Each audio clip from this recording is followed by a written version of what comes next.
Alright, welcome back everybody to Tropico. Picking up right where we left off last time. In the last episode I was talking about Colombia. In this episode I'm going to talk a little bit about, traveling. And then in the last episode I'm going to talk about what happened last week. So, buckle up. Not great. Not great ending anyways. Or it could be worse, I guess. I shouldn't. I'm not gonna spoil anything. Anyways, so we flew down to Colombia, Bogota. Went from house to Bogota to Bucaramanga. The flight from Bucaramanga that we originally had got canceled. So we had to wait for the next flight, which was an 8-hour layover, which wasn't great.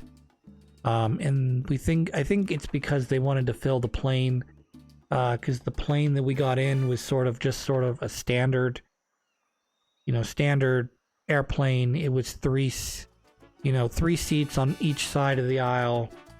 Nothing really special about the seats. It was only really about an hour or so, hour and a half flight from Bogota to Bucaramanga. So didn't really care about that too much, to be honest. It was just sort of an inter-country flight. Because I guess they were looking to fill up, so it was full. Weird thing about Colombia is they seem to be in some way transitioning to a little bit more of like I wouldn't say, a tourist economy, but it seems like, and I don't know if this has always been like this or this is something that's changed, but they market themselves as being, the friendliest country friendliest place to visit in South America. It's a nice place. I didn't run into any assholes, I'm not gonna lie. But, there's a barrier there if you don't speak Spanish. And they seem to be doing an okay job. There were a fair number of people that were either somewhat bilingual or very, very bilingual with Spanish and English. It was helpful, but not everyone spoke well enough for us to understand them.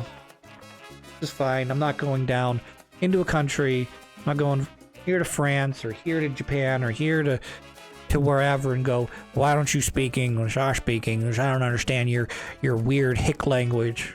Yeah, I get it. I'm in your country.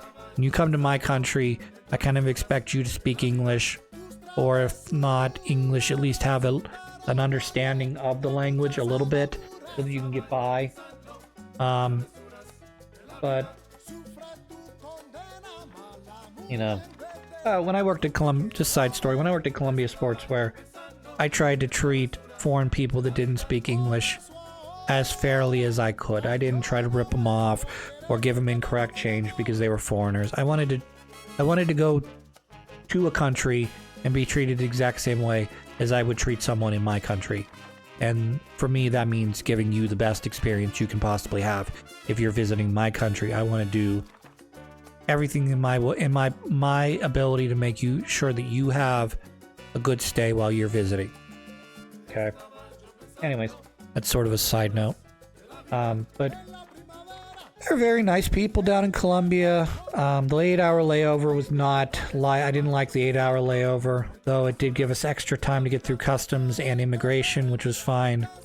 I will note that whether you go to Colombia or the United States or whatever, if you are an ultranationalist or you are a racist or someone who does not like foreign people, boy, there is no better job for you than immigration. Because you just naturally do not like these people that are coming into your country, and you're taking all kinds of precaution to make sure that only the nice people or the good people coming in your country. And while I don't condone any sort of overt racism or otherwise, particularly when it involves people of the same country living within the same borders and being racist or sexist or whatever towards each other because you want to feel that you're still dominant or you're part of the dominant culture. But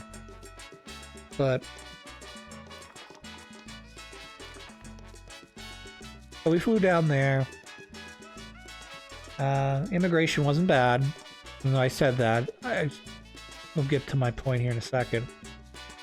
Then we stayed with my brother for a week. Flew back. Went to Panama City real quick. Then from Panama City, we flew to Newark. We had to get our bags changed over from Newark, which is a very simple process, but my mom didn't think we needed to do that. So I almost left our bags in Newark, which would have been bad. But we just quickly double-checked, make sure they were or were not on the spinny wheel mobile. And if they were there, we were going to pick them up, which is what we did. If they weren't there, then, well, they must have been transported to the next plane. But I just had this bad feeling, this inkling in the back of my head that, yeah, I think our bags got dropped off at Newark. We better check. Anywho. So when we got back to Newark, we have to go back through immigrations. We're doing American immigrations now. We're coming back into the country.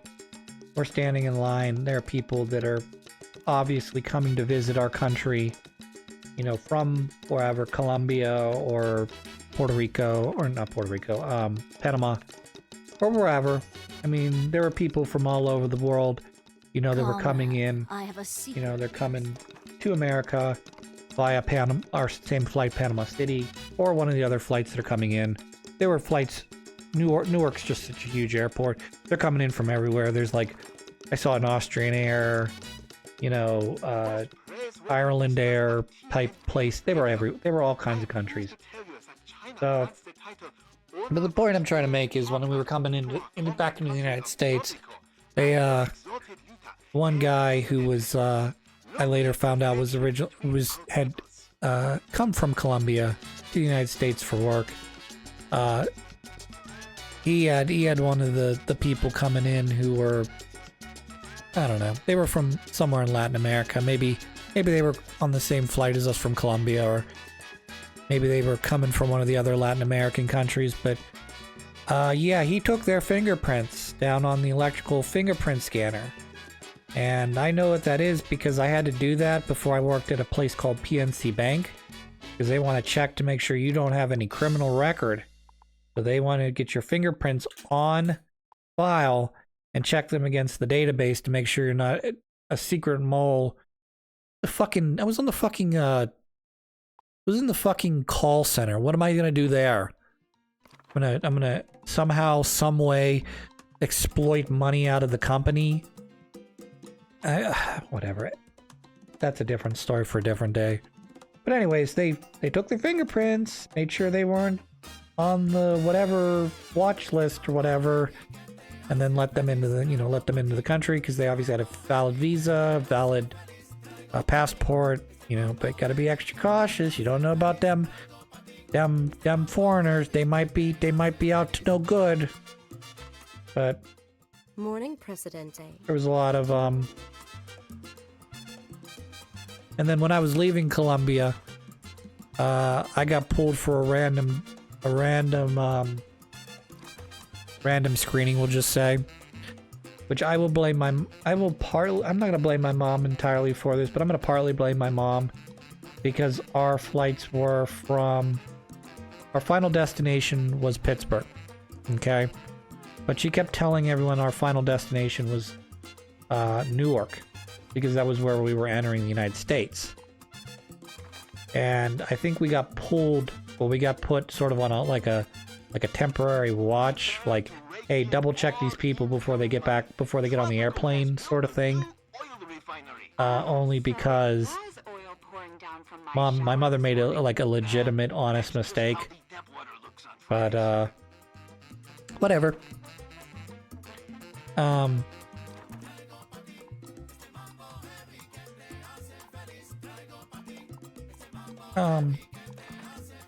But I got pulled off to the side so they could swipe. They took this thing and they wiped it on my hand, and they put it in a tester to test to see if I had any of the following things on my hand at some point: drugs, explosives. And no, I did not have drugs or explosives. I think the most drug-related thing I had down in Colombia was like a Tylenol, or if you prescribe to alcohol being a type of drug, the world is in danger. Then a very light beer. They serve a beer called poker beer down there. It's not bad. It's good. Not gonna lie, it's good. But saying that, it is it's 4% alcohol by volume, which would be similar to like a Miller Lite or a Bud Light. So it's a lot lighter of a beer. So it's not advertised quote as a light beer. It was fine. It was something sort of just to, enjoy the bubbles, take a little bit of an edge off, but not enough really. I'd have to pound a number of them in order to start feeling something, I think. Presidente, I see that your Council of Ministers is up and running. Yes, my council's up and running now. President Nickard Richardson. Presidente, I don't know. a famous Russian Anywho. dissident was poisoned and died. So the European media are blaming the KGB. I don't care about while the European US relations. denies They're not any going to give me anything anyways.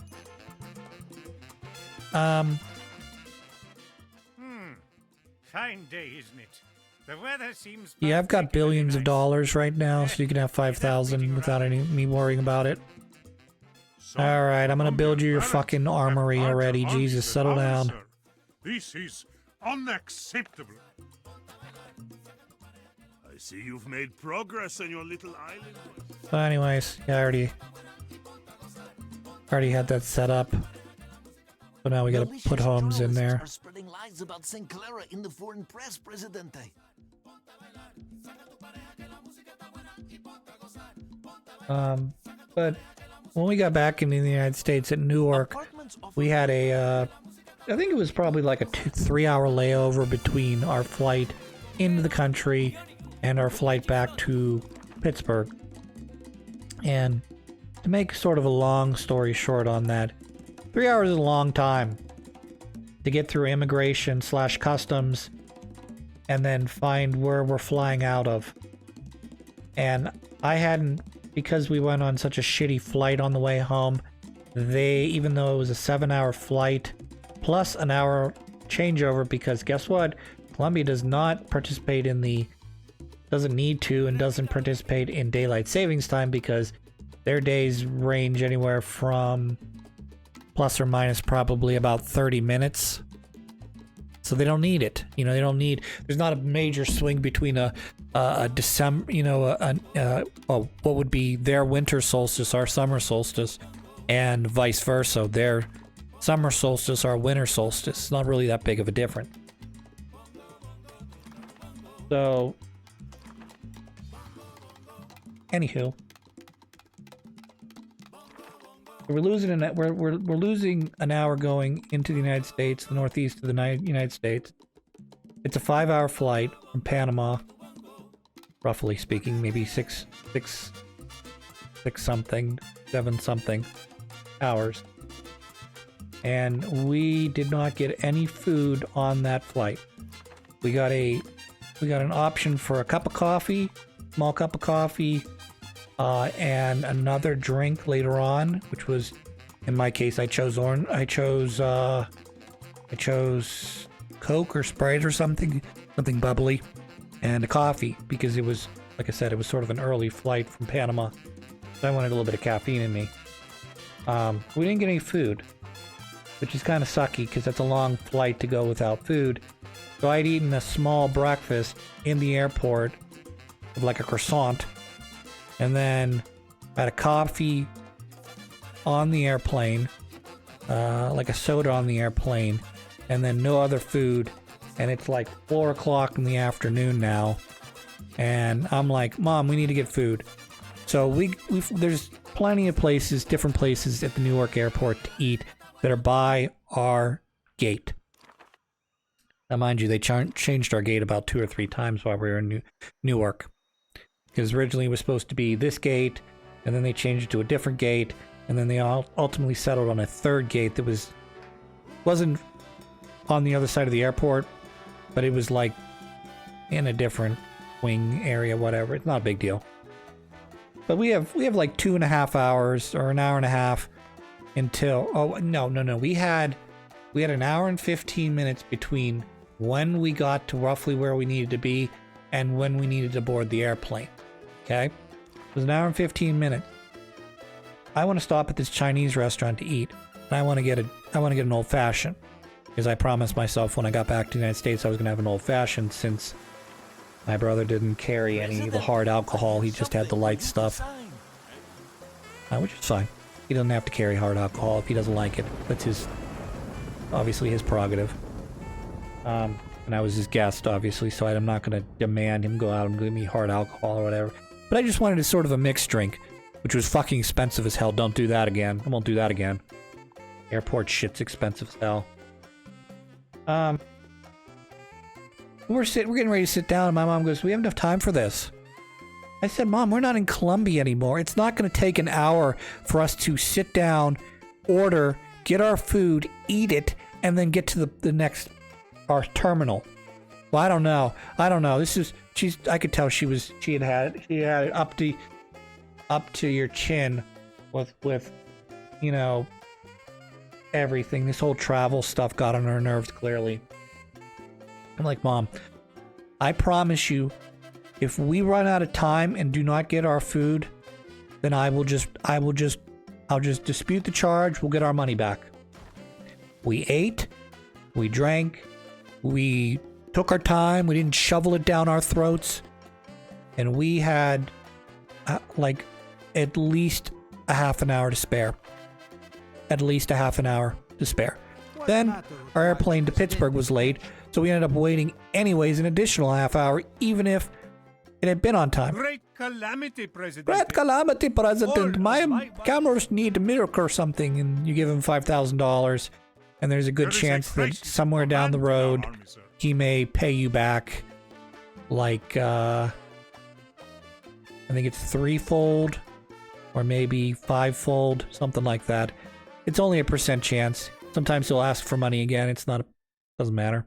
5,000 is not going to break my bank. I mean, I got 70,000 right now.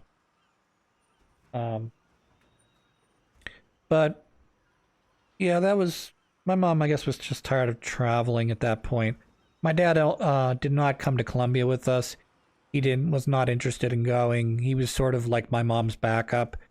If I had not wanted to go see my brother down in Colombia, which apparently surprised everybody except for me.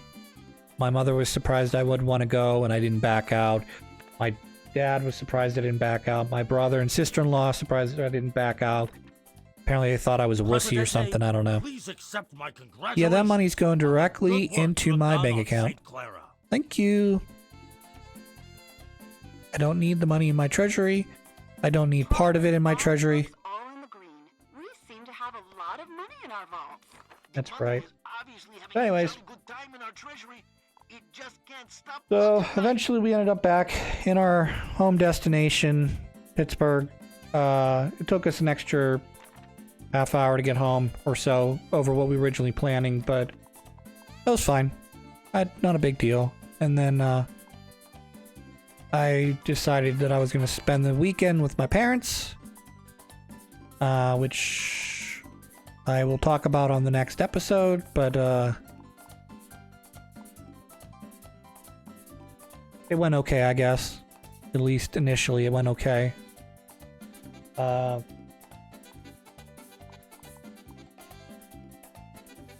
I travel to Colombia again? That's a good question. I would probably travel to Colombia again to visit my brother.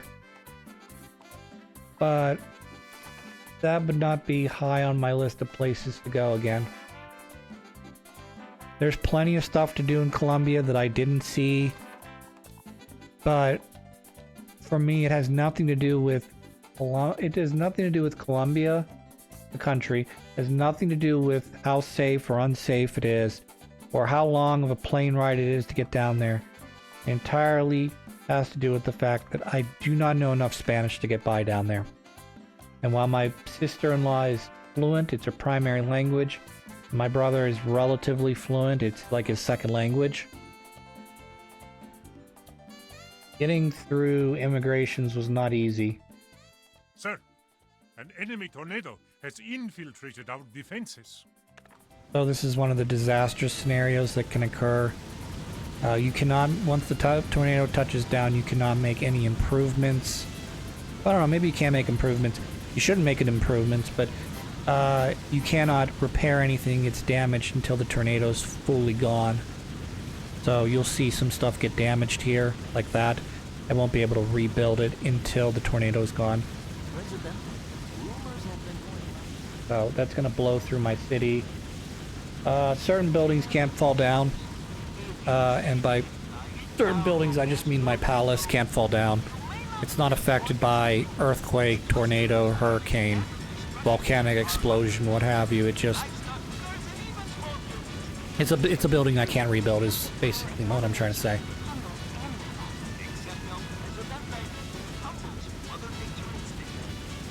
Usually, if you have okay or good relations with the foreign people, they usually give you money to help you get back on your feet, but I don't really need it. I just read the most interesting stuff. I'm not going to be able to get entertainment up to 80. Fuck off. Entertain people, you'll spend more. I don't care. I don't care. I'm going to take a fucking hit on the capitalist. There's no way I'm hitting 80. If I played another... I'd have to be going for like a tourist-based economy to get up to 80.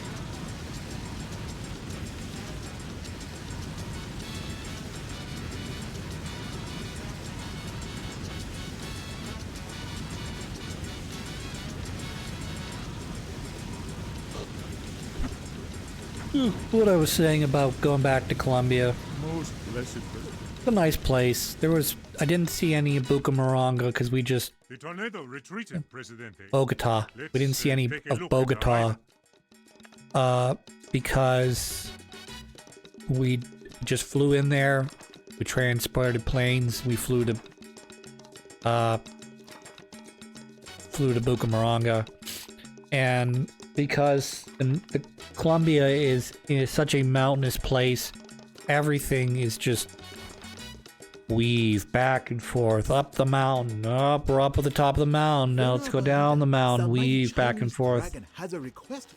Which I guess I can, since I have a couple minutes here before the next episode.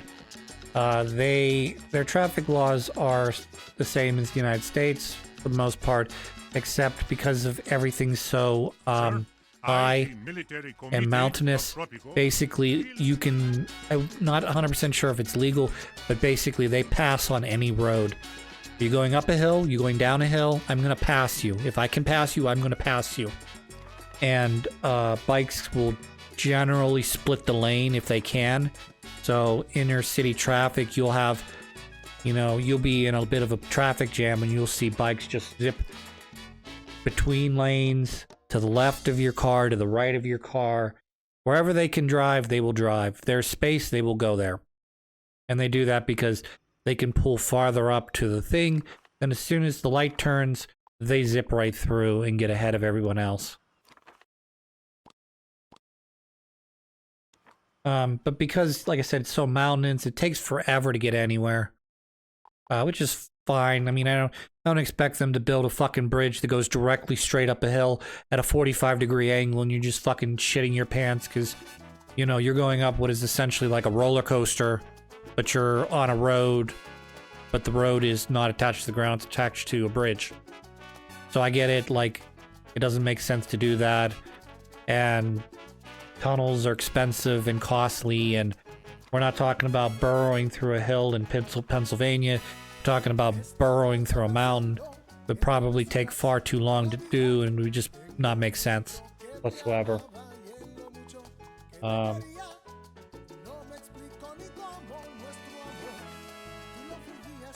But anyways,